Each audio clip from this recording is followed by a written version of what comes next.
একজনকে যতটা নিঃস্বার্থভাবে ভালোবাসেন,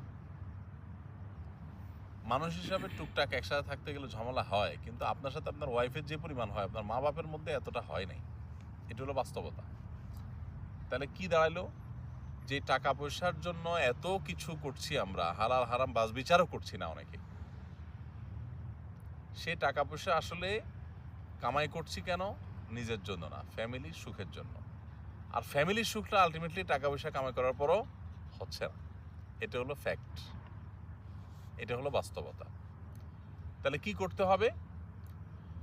ফ্যামিলিকে নিজের সহ নিজে পরিপূর্ণ ফ্যামিলির সমস্ত সদস্যরা সবাই মিলে আল্লাহ সুবহানাহু ওয়া তাআলার কাছে আত্মসমর্পণ করতে হবে। আত্মসমর্পণ, মাথা থেকে পা, পুরো জীবনকে আল্লাহ সুবহানাহু ওয়া তাআলার সামনে উপস্থাপন করে দিতে হবে।